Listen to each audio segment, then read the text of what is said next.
Retour sur le plateau de CML Matin, fidèle au poste où l'on accueille à présent le docteur Jean-Jacques Charbonnier, auteur du livre Les preuves scientifiques d'une vie après la vie aux éditions Exergue. Bonjour docteur. Bonjour. Vous êtes anesthésiste réanimateur. Ce livre est en quelque sorte un condensé à la fois de vos expériences professionnelles et de vos recherches personnelles. Alors initialement, première question, pourquoi ce livre? Pourquoi avoir besoin de preuves justement pour étayer vos théories? Pourquoi ce livre? Parce qu'il n'existait pas. Voilà. Ça, c'est une bonne réponse déjà. Les preuves scientifiques sont là. On a maintenant des preuves scientifiques médicales. La médecine est une science. Et on a la preuve que lorsque le cerveau s'arrête de fonctionner, c'est-à-dire la définition actuelle de la mort clinique, eh bien les gens étaient capables d'avoir une perception, une cognition, ils étaient capables de voir ce qui se passait autour d'eux, ils étaient capables d'appréhender même ce qui se passait à distance de leur corps physique, au moment même où leur cerveau ne fonctionne plus. Donc, à moins d'être complètement bouché, eh bien, on a là la preuve que l'après-vie existe, qu'il existe une forme de vie et de conscience après la mort. Donc, c'est tout à fait révolutionnaire.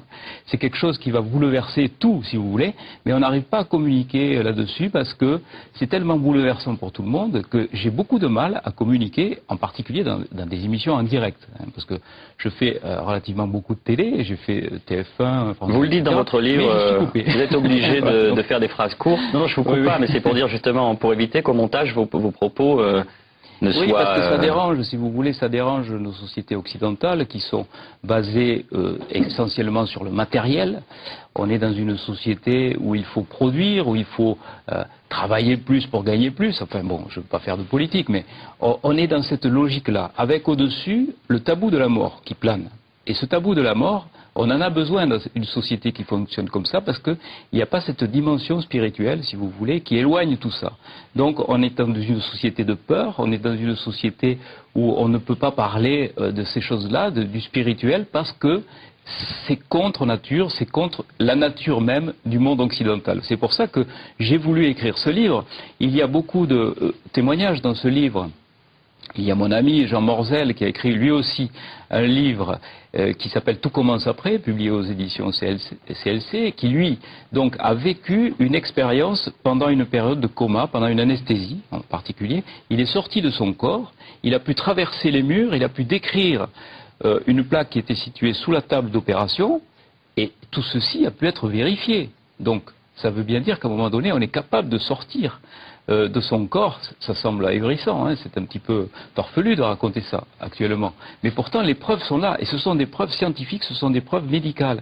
Les gens, donc, avec une activité cérébrale nulle, sont capables d'avoir une perception. Et ça, bon, c'est... La question qu'on peut se poser, donc c'est ce qu'on appelle une expérience de mort imminente, la Near Death Experience en anglais, c'est cela? Oui. La question qu'on peut se poser, c'est, dans les témoignages, ils sont relativement concordants. Alors, est-ce que c'est parce qu'il y a ce socle commun de culture qui dit, même si on a perdu de la spiritualité, on baigne quand même en France dans la culture judéo-chrétienne, donc ce qu'on appelle ce tunnel, cette lumière blanche, tout ça, on peut l'expliquer aussi par ce socle commun. Je me fais l'avocat des rationalistes, justement.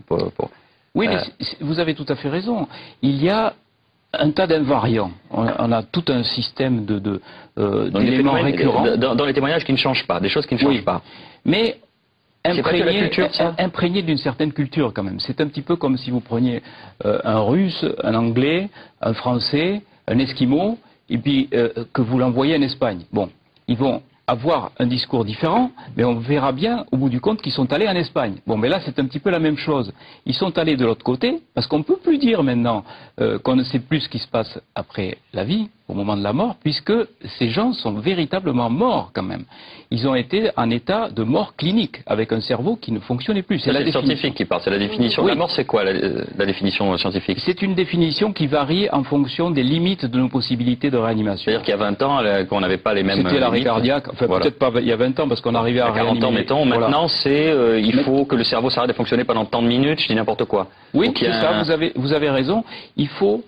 pour déclarer quelqu'un décédé en réanimation, par exemple, c'est-à-dire pour le débrancher d'un respirateur, pour pouvoir lui prélever ses organes, il faut qu'il y ait au moins 2 électroencéphalogrammes plats, à 4 heures d'intervalle, pendant 20 minutes, en dehors des conditions de narcose, c'est-à-dire de produits qu'on a injectés au patient pour le faire dormir, ou en dehors des conditions d'hypothermie. Bon, là, ça correspond aux limites actuelles de nos possibilités de réanimation. Donc, partant de là, les témoignages que vous avez d'expérience de mort imminente sont dans ce cadre, c'est-à-dire qu'ils étaient déclarés cliniquement morts, les personnes. Non, ils n'étaient pas, si vous voulez, dans cet état-là de prélèvement d'organes. Ils étaient dans un état où le cerveau ne fonctionnait plus, donc ils étaient dans un état de mort clinique. D'accord. Et rien ne dit qu'un jour, on arrivera à réanimer, vraisemblablement, on arrivera à les réanimer, ces cerveaux qui sont dans ces états-là. Un jour, dans 10 ans... Mais on n'a pas d'explication du fait que le cerveau est censé être arrêté, et pourtant ils ont cette expérience-là, il a décrit vos retours. Parce que si vous voulez, les matérialistes, ils disent quoi? Ils essayent de trouver toutes les clés au niveau de la matière cérébrale. Hein. Ils disent que le cerveau est l'explication de la conscience. Vous dites, faites le petit pas de côté, le pas spirituel.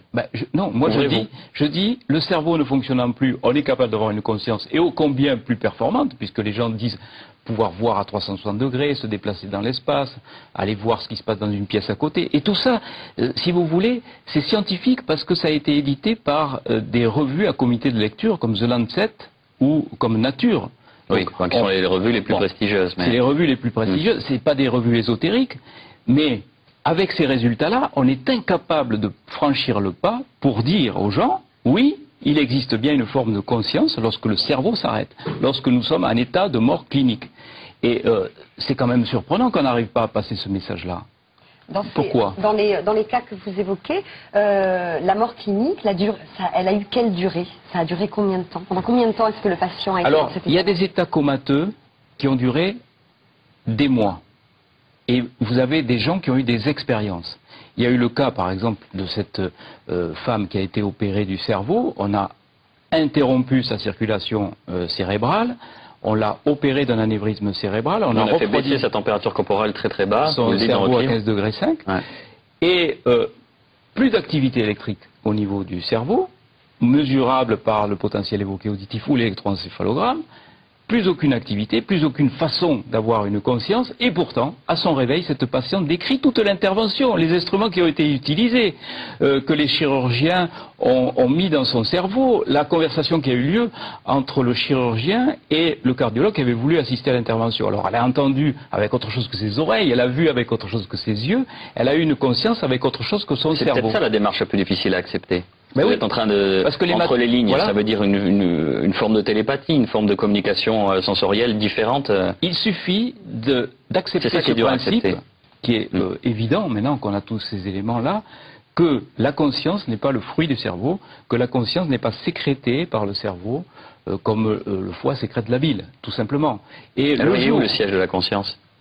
Je pense qu'elle est à l'extérieur. Et on arrivera à le prouver le jour, mais ça arrivera un jour. Je suis persuadé, si l'humanité est assez sage pour vivre autant de temps encore, mais d'ici quelques siècles, probablement... Si on ne se fait pas tous péter avec une bombe, vous voulez dire. Oui, voilà. On arrivera à greffer... C'est lundi. On arrivera à greffer des cerveaux, ça arrivera un jour. Et on aura la surprise de voir que l'individu qui a un cerveau greffé n'est pas un individu nouveau. C'est-à-dire, il aura l'intégralité de sa conscience et de sa mémoire aussi. Et ça, on commence à le percevoir avec, si vous voulez, autre chose qui s'appelle la vision holographique de la conscience. Tout se passe comme si notre conscience était située à l'extérieur et qu'elle soit donc par un système qu'on ignore encore, mais qui serait comme un faisceau laser qui va percuter un neurone et qui va donc donner l'intégralité de l'image et de la conscience sur n'importe quelle parcelle de neurones, et bien voilà comment peut être conçue la conscience actuellement. Docteur Charbonnier, je vous remercie beaucoup. Je rappelle le titre de votre ouvrage. Est-ce que je peux rajouter quelque chose? Bien sûr. Donc je voudrais dire que Sonia Barkala va donner un film qui s'appelle donc Faux départ et qui va rassembler tout ça, et c'est un film qui va faire un petit peu le résumé, la synthèse de toute la connaissance scientifique sur le sujet. Merci docteur. Je rappelle le titre de votre ouvrage, Les preuves scientifiques d'une vie après la vie.